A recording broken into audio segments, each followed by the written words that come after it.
Chapter जो आज हमने कवर करना है it's chapter number 9 and chapter number 9 is all about managing organizational performance. Organizational पहले जो हमारा फोकस रहा है वो है कि जी इंडिविजुअल परफॉर्मेंस को किस तरह मैनेज किया जा सकता है और यहाँ पे अब हमने देखना है कि ऑर्गेनाइजेशनल परफॉर्मेंस को ओवरऑल ऑर्गेनाइजेशनल परफॉर्मेंस को किस तरह मैनेज किया जा सकता है, कौन से एक्सपर्ट सिस्टम्स हैं जो यूज किए जा सकते हैं ऑर्गेनाइजेशनल परफॉर्मेंस को मैनेज करने के लिए और कैसे मेजर किया जा सकता है ऑर्गेनाइजेशनल परफॉर्मेंस को। तो यहाँ पर हमारा फोकस है ओवरऑल ऑर्गेनाइजेशन पे। सो डेफिनेटली आपके जो अगर ओवरऑल ऑर्गेनाइजेशन परफॉर्मेंस को भी अचीव करना है तो डेफिनेटली वो इंडिविजुअल्स की परफॉर्मेंस के थ्रू ही हम उसको जज करते हैं। आपके इंडिविजुअल्स हैं, आपके टीम बेस्ड ऑर्गेनाइजेशन हैं, टीम लेवल पे परफॉर्मेंस कैसी रही है, इंडिविजुअल लेवल पे परफॉर्मेंस कैसी रही है, वो ओवरऑल कंट्रीब्यूट करती है ऑर्गेनाइजेशनल लेवल जो परफॉर्मेंस है उसमें। सो यहाँ पे जो वो डेफिनेटली एक इम्पॉर्टेंट पार्ट है अगर हम ऑर्गेनाइजेशनल परफॉर्मेंस को एवेल्युएट या असेस या मैनेज करना चाहते हैं तो।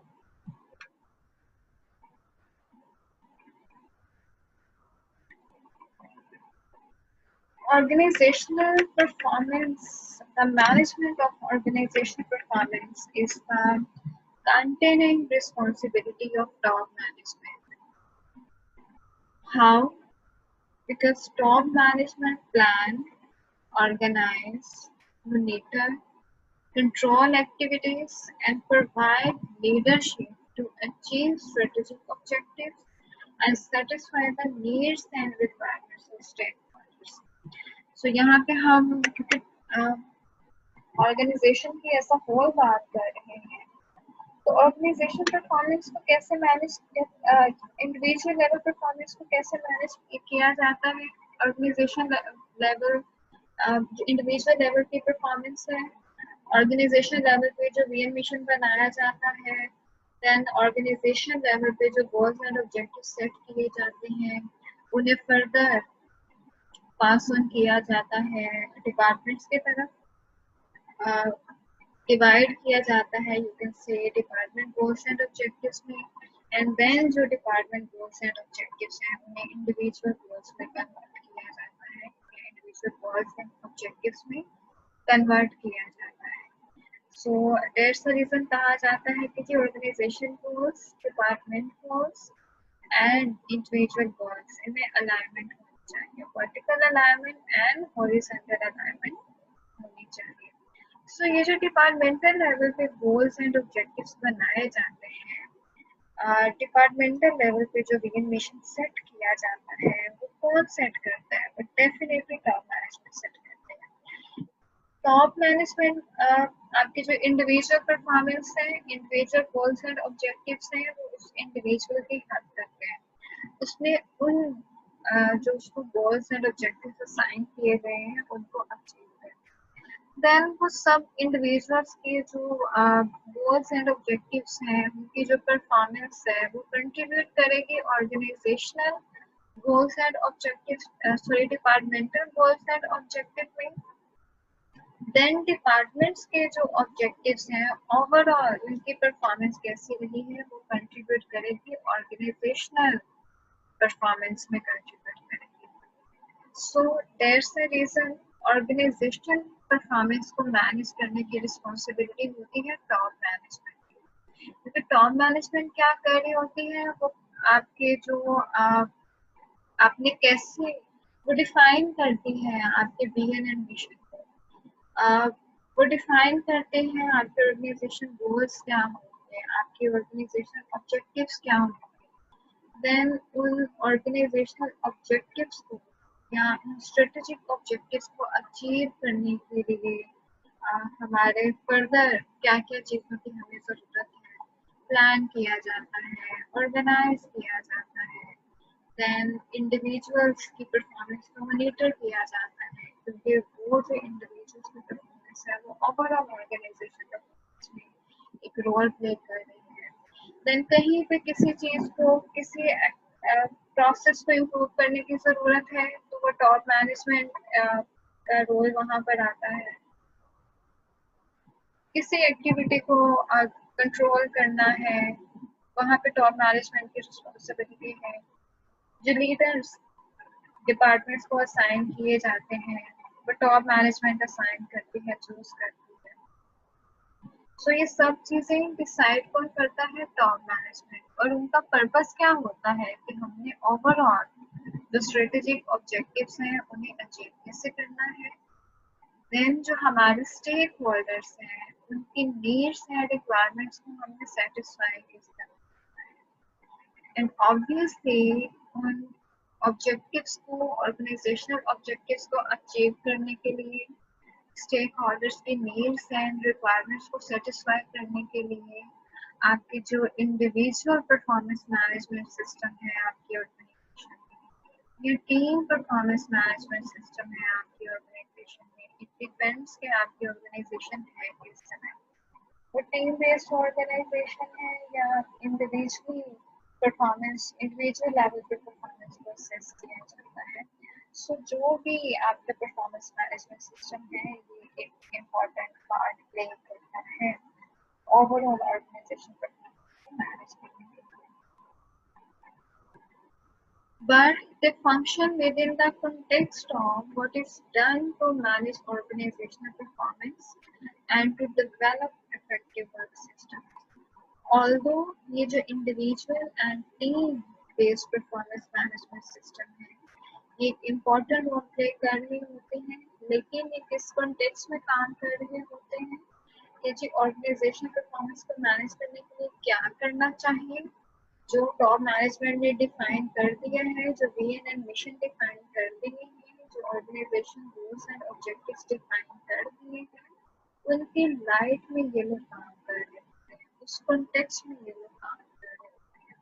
और देन उसकी बेस पे फिर ये अपने वर्क सिस्टम्स को कंटिन्यूली डेवलप कर रहे होते हैं या इम्प्रूव कर रहे हैं कि आप यूजुअली ऑर्गेनाइजेशंस की प्रैक्टिस क्या होती है कि टॉप मैनेजमेंट चीज़ें डिफाइन कर देती है और बाकी के फिर जो लोग हैं वे उसके अकॉर्डिंगली, जो टॉप मैनेजमेंट ने डिफाइन किया है उसके अकॉर्डिंगली में काम करना पड़ता है, एक्शन करते हैं। नेक्स्ट है the process of managing organisational performance. Process क्या होता है? as Georgian had observed, actively managing performance is simply running a business as one entity. So it's a continuous cycle of planning, executing, measuring results, and planning the next actions. In the context of a large strategic initiative, that means continuous improvement.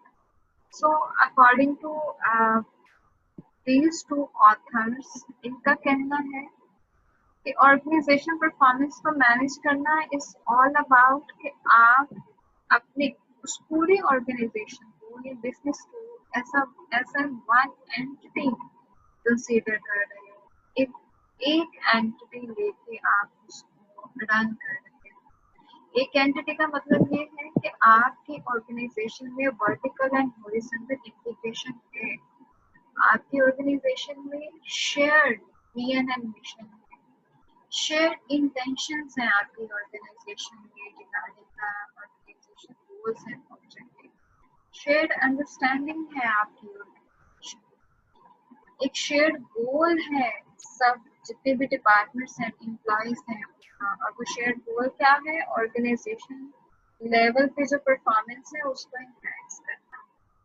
So, जहाँ पे share चीजें होती हैं वहाँ पे as a one unit और one entity आप काम कर सकते हैं। So it's a continuous cycle इस तरह जैसे हम लोगों ने परफॉर्मेंस मैनेजमेंट सिस्टम का प्रोसेस पढ़ा था वो भी कंटिन्यूस है।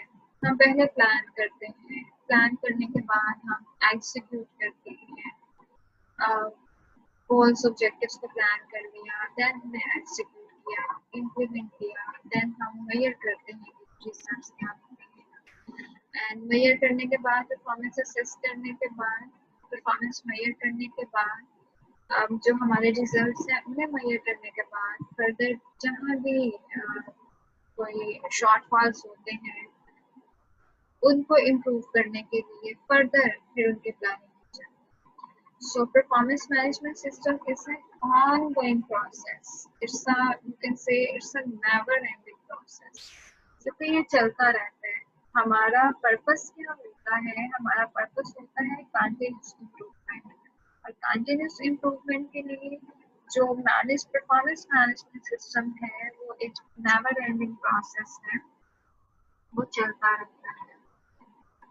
The management of organizational performance takes place on a number of dimensions. It is a strategic approach that has to take account of the needs of multiple stakeholders and makes use of business performance management system. So organizational performance को manage करने का जो process है ये बहुत सारी dimensions पे base करता है, बहुत सारी dimensions पे in a sense हम organizational level की बात कर रहे हैं यहाँ पे। So definitely आपके external environment क्या है, organization के साथ जितने multiple stakeholders attach हैं, आपके कस्टमर्स हैं, आपके जो एम्प्लॉयज काम कर रहे हैं वो हैं, आपके शेयर होल्डर्स हैं, आपने उनकी नीड्स क्या है, आपने उन सब मल्टीपल स्टेक होल्डर्स की नीड्स एंड रिक्वायरमेंट्स को कैटर करना, ये ओवरऑल ऑर्गेनाइजेशन की रिस्पॉन्सिबिलिटी है, ये आपके टॉप मैनेजमेंट की रिस्पॉन्सिबिलिटी है। So therefore is the strategic approach. ये इंटरनल एंड एक्सटर्नल जितने लोग अटैच हैं ऑर्गेनाइजेशन के साथ, उन सबको साथ लेके चलना, उन सबकी नीड्स को साथ लेके चलना। कि टॉप मैनेजमेंट ये सब प्लानिंग कर रहा होता है, जो भी प्लानिंग टॉप मैनेजमेंट में करनी होती है वो अल्टीमेटली सब पे प्रैक्टिकल होती है। सो दैट्स द रीजन कि जो ऑर्गेनाइजेशनल परफॉर्मेंस मैनेजमेंट है ये बहुत सारे डिविजन है। और दूसरा आपके जो बिजनेस प्रोसेस मैनेजमेंट सिस्टम है, जिसे हम एक एक्सपर्ट सिस्टम कह सकते हैं, उसको किस तरह यूज करना है ये उस पर डिपेंड करना। जैसे हम लोगों ने फीडबैक एक्सपर्ट सिस्टम पढ़ा, सॉफ्टवेयर होते हैं जो कि आपके फीडबैक को ऑनलाइन आपको सजेशन देते हैं, फीडबैक को कैसे हमें हैंडल करना है। इसी तरह आपके बिजनेस परफॉर्मेंस मैनेजमेंट सिस्टम्स भी होते हैं। सॉफ्टवेयर होते हैं जो आपके ऑर्गेनाइजेशनल लेवल पे सब डिपार्टमेंट्स के बेस पे सब ऑर्गेनाइजेशन के जितने इंडिविजुअल्स हैं सबकी परफॉर्मेंस पे ओवरऑल आपकी जो परफॉर्मेंस है उससे मेजर करते हैं। The dimensions of managing organizational performance को मैनेज करने के लिए कौन कौन सी dimensions हैं? 5 dimensions हैं जिस पे आपके ऑर्गेनाइजेशनल परफॉर्मेंस बेस करते हैं। One is creating visions for the future. Future के लिए आपके विजन क्या है उन्हें डिफाइन करना। Then है जी प्लान करना। Planning in what sense? आपके एग्जिस्टिंग ऑर्गेनाइजेशनल स्टेट क्या है, आपकी एग्जिस्टिंग फाइनेंशियल पोजीशन क्या है, आपकी ट्रेंड, आपकी ऑर्गेनाइजेशन लेवल किस, आपकी ऑर्गेनाइजेशन परफॉर्मेंस किस लेवल पे है, और आप फ्यूचर आपकी डिजायर आप लेवल क्या चाहते हो, डिजायर परफॉर्मेंस आप क्या चाहते हो। सो पहले आप इसको देखते हो आपकी प्रेजेंट जो करंट कंडीशन है उससे, देन फ्यूचर की जो डिजायर स्टेट आप अचीव करना चाहते हो, जो डिजायर लेवल ऑफ परफॉर्मेंस आप अचीव करना चाहते हो, उसके लिए कुछ स्ट्रेटजीज बनाई जाती है। तो ये सब कुछ प्लानिंग फेज में आता है। देन है जी आप डिजाइन करते हो, डेवलप करते हो एंड इम्प्लीमेंट करते हो इम्प्रूवमेंट इंटरवेंशंस। परफॉर्मेंस को इम्प्रूव करने के लिए जो भी प्लानिंग की गई है उससे फिर स्ट्रेटजीज आपने प्लान कर ली, देन उन स्ट्रेटजीज को डिजाइन करना, डेवलप करना, देन उन्हें इम्प्लीमेंट करना, इन्हें हम कहते हैं जी इंटरवेंशन। इम्प्रूवमेंट इंटरवेंशन का मतलब होता है किसी चीज को इम्प्रूव करने के लिए जो भी एक्शन हम लेते हैं, जिस वे में हम इंटरवीन करते हैं इम्प्रूव करने के लिए परफॉर्मेंस को, उन्हें इंटरवेंशन कहा जाता है। Then it also involves designing, redesigning, developing and implementing measurement and evaluation systems. Then आपके परफॉर्मेंस इंडिकेटर्स क्या होंगे, परफॉर्मेंस मेजरमेंट सिस्टम क्या होंगे, उन्हें डेवलप करना, उन्हें टेस्ट करना, देन रीडिजाइन करना और देन इम्प्लीमेंट करना। एंड लास्ट है जी putting controls for systems in place to reward and reinforce progress. Then आपने रिवॉर्ड किस तरह करना है और अगर अच्छी परफॉर्मेंस रही है तो उसे रीइंफोर्स किस तरह करना है, ऐसे सिस्टम डेवलप करना, ऐसे सिस्टम इम्प्लीमेंट करना, रिवॉर्ड देने के लिए या डिजायरेबल बिहेवियर को, पॉजिटिव बिहेवियर को रीइंफोर्स करने के लिए जो आपके कल्चर के साथ मैच करते हो या जो आपके कल्चर को सपोर्ट करते हैं। तो ये है जी वो 5 dimensions organisation performance management system की, जिसपे वो यूजुअली बेस करना। फिर है कि the strategic approach to managing organisational performance. Organisation performance को मैनेज करने के लिए, अच्छा अगर हम बात करते हैं ओवरऑल पर्पस क्या होता है ऑर्गेनाइजेशनल परफॉर्मेंस को मैनेज करने का, और ओवरऑल पर्पस होता है कि हमने कैसे स्ट्रेटेजिकली सिस्टम को, परफॉर्मेंस को हमने मैनेज करना है with the help of business performance management system, जिसे हम आगे बढ़ेंगे। हमने किस तरह ऑर्गेनाइजेशनल कैपेबिलिटीज को हमने किस तरह डेवलप करना है, हमने जो हाई परफॉर्मिंग कल्चर है उसे किस तरह प्रमोट करना है, हमारे जो ह्यूमन कैपिटल मैनेजमेंट हमने किस तरह करना है, हमने टैलेंट मैनेजमेंट किस तरह करना है, हमने हाई परफॉर्मेंस कल्चर को किस तरह क्रिएट करना है। ये सब चीजें ओवरऑल कंट्रीब्यूट कर रही होती हैं आपके ऑर्गेनाइजेशनल परफॉर्मेंस को अचीव करने के लिए, जो डिजायर्ड लेवल्स होते हैं या ऑर्गेनाइजेशन परफॉर्मेंस को एनहांस करने के लिए। सो सबसे पहले हम पढ़ेंगे कि स्ट्रेटेजिक अप्रोच क्या होती है। Strategic approach to managing organisational performance. Strategic approach to managing organizational performance means taking a broad and long-term view of where the business is going and managing performance in ways that ensure that this strategic thrust is maintained. So what it is? Strategic approach क्या होती है? आपकी long-term approach। आप 10 सालों के बाद आप कहाँ पे जाना चाहते हैं, क्या अचीव करना चाहते हैं, आपके विजन मिशन क्या डिफाइन कर रहे हैं, आपकी स्ट्रेटेजिक अप्रोच क्या है, आप अपने इंटरनल एंड एक्सटर्नल जो कस्टमर्स हैं, जो एनवायरनमेंट है, उसे प्रॉपर्ली एनालाइज करें। So this is a strategy. तो स्ट्रेटेजिक अप्रोच क्या है?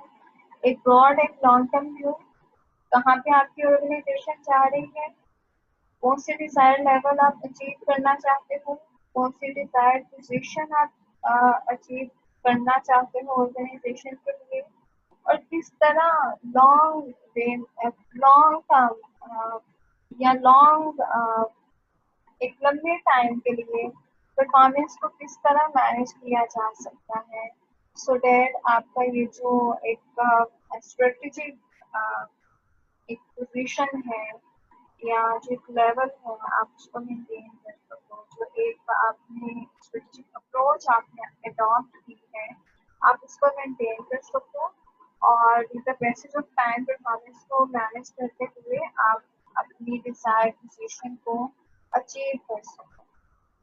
सो इट्स ऑल अबाउट कि जितना भी अनप्रेडिक्टेबल एनवायरनमेंट है आपको उसमें एक डायरेक्शन प्रोवाइड की जाती है। जो स्ट्रेटेजिक अप्रोच क्या है, आपको एक डायरेक्शन प्रोवाइड की जाती है कि हमने ऑर्गेनाइजेशन की बिजनेस नीड्स क्या होंगी, इंडिविजुअल की नीड्स क्या होंगी, एम्प्लॉयज की नीड्स क्या होंगी और उन्हें किस तरह मीट करना है। डेफिनेटली अगर हम इन सब चीज़ों को आइडेंटिफाई करेंगे, आपका जो एक्सटर्नल एनवायरनमेंट क्या है, उसमें हमें किस तरह सस्टेन करना है, with the passage of time हमारे कस्टमर्स स्टेक होल्डर्स की क्या डिमांड्स एंड रिक्वायरमेंट्स हैं, उनको हमने कैटर किस तरह करना है, हमारे एम्प्लॉयज की क्या नीड्स होंगी, डेवलपमेंटल नीड्स हैं या उनके ग्रोथ नीड्स क्या होंगी, उन्हें आइडेंटिफाई करना और आपकी ऑर्गेनाइजेशन की बिजनेस नीड्स क्या होंगी, ऑर्गेनाइजेशन की फाइनेंशियल पोजीशन क्या होनी चाहिए, क्या होगी, ऑर्गेनाइजेशन में डाइवर्सिफिकेशन की तरफ जाना है या नहीं जाना। इन सब चीज़ों के बारे में आपको एक डायरेक्शन प्रोवाइड करता है, जो आपकी ऑर्गेनाइजेशनल परफॉर्मेंस मैनेज करने की जो स्ट्रेटेजिक अप्रोच है वो आपकी डायरेक्शन प्रोवाइड करता है कि इन इन वेज में हम अपनी ऑर्गेनाइजेशन परफॉर्मेंस को मेंटेन रखना चाहते हैं या इम्प्रूव करना। Performance management strategy is based on the resource-based view that it is a strategic development of the organization's where hard to imitate and hard to substitute human resource that produces its unique character and creates compatible performance. So performance management system basically क्या है, वो resource based view पे base करता है और resource based view क्या होता है, रिसोर्स बेस्ड व्यू है वो सब रिसोर्स बेस्ड जो आपके गोल्स एंड ऑब्जेक्टिव्स अचीव करने में हेल्प आप कर रहे हैं। और रिसोर्स बेस्ड व्यू कहता है कि आपके फाइनेंशियल रिसोर्स के साथ साथ जो आपके ह्यूमन रिसोर्सेज हैं, ये आपके मोस्ट इम्पॉर्टेंट एसेट है ऑर्गेनाइजेशन का। ये एक ऐसा एसेट है, फाइनेंशियल पोजीशन क्या है, फाइनेंस आने जाने वाला, लेकिन जो आपका ह्यूमन रिसोर्स है ये एक ऐसा एसेट है जिसकी ट्रेड नहीं की जा सकती, जिसकी ट्रेड नहीं कर सकते, जिसको हम शेयर नहीं कर सकते। सो आप मार्केट में आपकी कंपेटिटिव पोजीशन कहाँ से आएगी, आपके अगर ऑर्गेनाइजेशन डाइवर्सिफिकेशन की तरफ जाना चाहती है, वो डाइवर्स प्रोडक्ट्स बनाना, डेवलप करना, इंट्रोड्यूस करना, डिफरेंट मार्केटिंग स्ट्रेटजीज हमने कौन सी अडॉप्ट करनी है, ये सब कुछ इसके थ्रू होता है। ये आपके ह्यूमन रिसोर्स के थ्रू होता है, आपके जो एम्प्लॉयज हैं। तो अगर आपके पास अच्छे एम्प्लॉयज हैं, टैलेंटेड एम्प्लॉयज हैं, उन्हें मैनेज करना, उन्हें रिटेन करना इज मोस्ट इम्पॉर्टेंट। क्यों? क्योंकि ऑर्गेनाइजेशनल एनवायरनमेंट में जो भी फाइनेंशियल पोजीशन है आपकी, जो भी कंपैटिटिव एडवांटेज आपके पास है, वो कैसे है, वो आपके एम्प्लॉयज की वजह से है। तो अगर आप ह्यूमन रिसोर्स को मैनेज नहीं करोगे तो आपके जो कंपैटिटर्स हैं वो आपसे आगे नहीं कर सकते। So it depends, it is based on the resource based view कि आपके जो आपके ये जो ह्यूमन रिसोर्स है इसको सब्स्टिट्यूट करना बहुत ज़्यादा मुश्किल है। ये रेयर आपके एसेट होता है ऑर्गेनाइजेशन का। तो इसे स्ट्रेटेजिकली कैसे डेवलप करना है, बेसिकली इस पे बेस करना होता है आपका performance management. Strategic goal will be to create firms which are more intelligent and flexible than there. So जब आप अपने ह्यूमन रिसोर्स को डेवलप करोगे तो उस पॉइंट ऑफ व्यू से स्ट्रेटेजिक गोल क्या होता है ऑर्गेनाइजेशन का, उस पॉइंट ऑफ व्यू से गोल होता है कि हमने कैसे आप इस तरह की ऑर्गेनाइजेशंस को क्रिएट करना है या ऐसे फर्म को हमने क्रिएट करना है जो कि ज़्यादा फ्लेक्सिबल हो, ज़्यादा इंटेलिजेंट हो हमारे कंपैटिटर से। और हम कंपैटिटर्स के साथ कम्पीट किस तरह कर सकते हैं, टैलेंटेड स्टाफ के थ्रू, टैलेंटेड एम्प्लॉयज के थ्रू। और टैलेंटेड एम्प्लॉयज की कैपेबिलिटीज एंड स्किल्स को एनहांस करने के लिए हमें उनको ट्रेनिंग एंड डेवलपमेंटल नीड्स देनी पड़ेगी। उनके जो स्किल्स हैं उन्हें एनहांस करना पड़ेगा, उन्हें जो स्किल बेस है उन्हें एक्सटेंड करना पड़ेगा, मीन्स उन्हें ग्रो करने की अपॉर्चुनिटीज दी जाएंगी। एंड इसी पे ही परफॉर्मेंस मैनेजमेंट सिस्टम बेस्ड होता है। Definitely as a working for आपकी ऑर्गेनाइजेशन का परफॉर्मेंस को भी ओवरऑल आपने अचीव करना है, मैनेज करना है, तो उसके लिए आपको इंडिविजुअल परफॉर्मेंस, आपके जो एम्प्लॉयज की परफॉर्मेंस है उन्हें मैनेज करना पड़ेगा, आपके इंडिविजुअल्स को मैनेज करना पड़ेगा। अगर आपने इफेक्टिवली अपने इंडिविजुअल्स को मैनेज कर लिया, आपने उनको भी ट्रेन कर लिया, आपने उनको मोटिवेट रखा, उनको सेटिस्फाई रखा, तो अल्टीमेटली आपके ओवरऑल ऑर्गेनाइजेशनल लेवल पे आपको बेनिफिट देगा। वो फिर चाहे आपकी एक्सटर्नल एनवायरनमेंट में आपकी पोजीशन क्या है, एंड इंटरनली आपके अच्छा जो कल्चर है, एक अच्छा वर्क एनवायरनमेंट है वो क्रिएट करने में आपके लोग ही आपको हेल्प आउट करते हैं। देन है implementing strategic organisational performance management.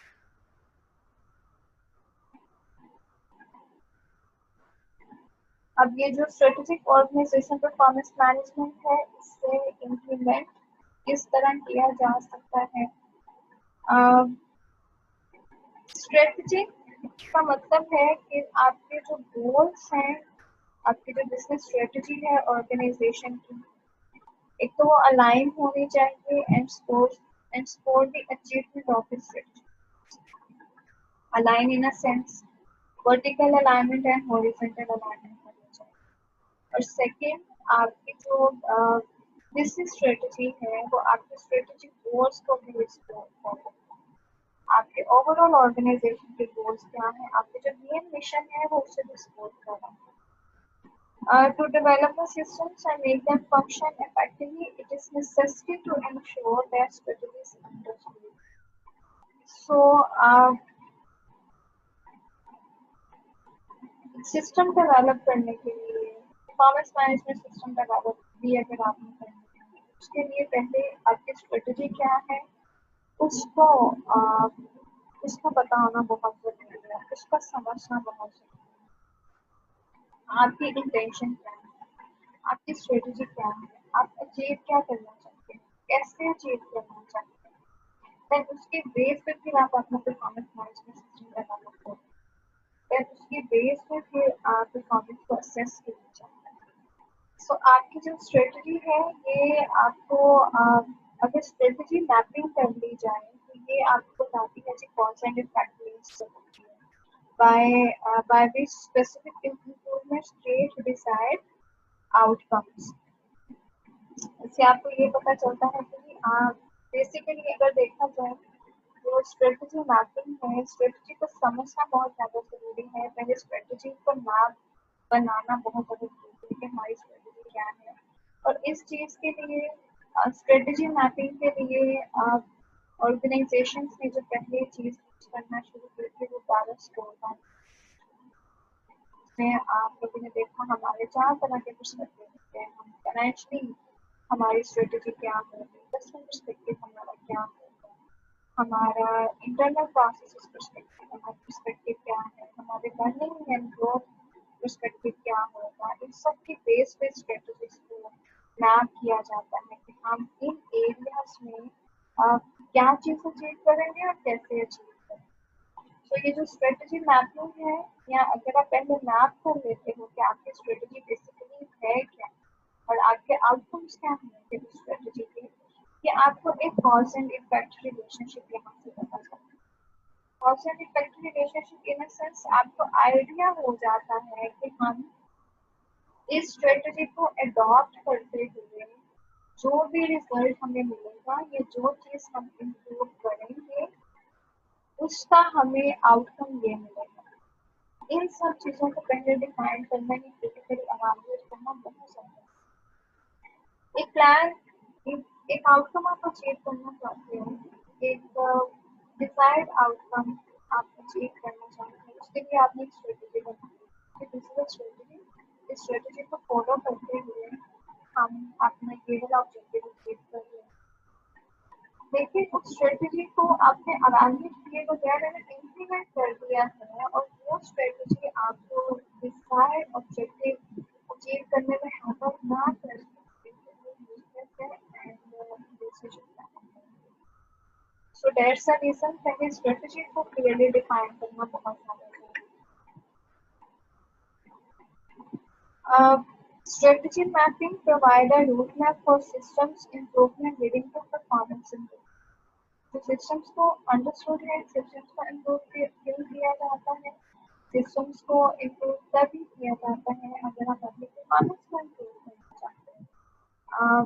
System में एग्जिस्टिंग ऑर्गेनाइजेशन में चेंजेस क्यों लेके आई जाती है जब आप अपनी परफॉर्मेंस को इम्प्रूव करना चाहते हैं।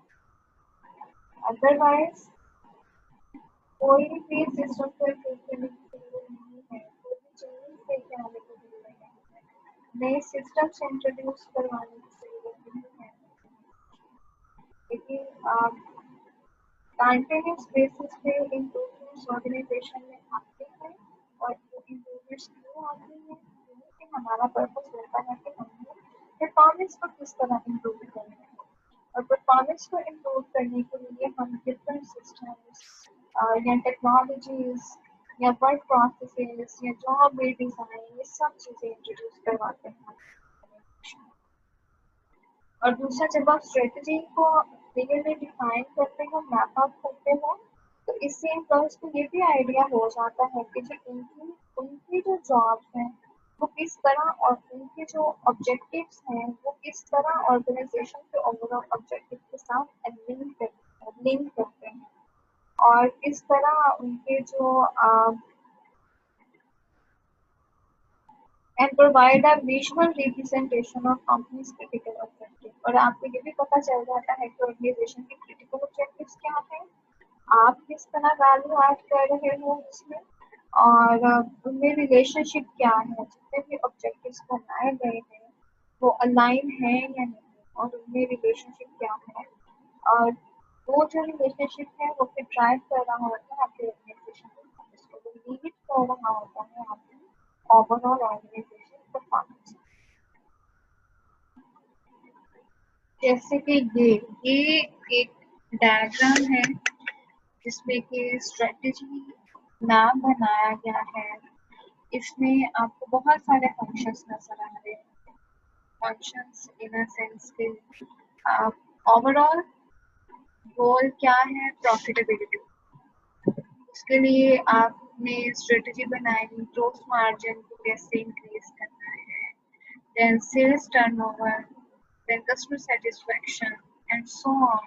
डिफरेंट फंक्शन किस तरह अलाइन होंगे, कौन सा फंक्शन किस चीज को लीड करेगा और देन वो सब ऑटोमेटिकली कंट्रीब्यूट करेंगे प्रॉफिटेबिलिटी को इंक्रीज करने के लिए।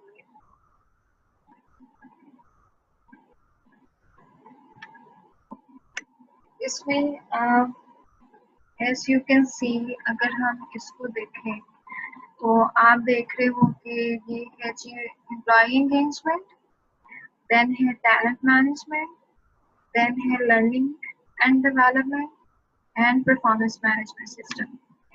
ये जो चार चीजें हैं ह्यूमन कैपिटल को मैनेज करने के लिए, इस चीज को मैनेज करने के लिए ये चार चीजें जरूरी होती हैं। ये चार चीजें किसमें कंट्रीब्यूट कर रही हैं, ह्यूमन कैपिटल में।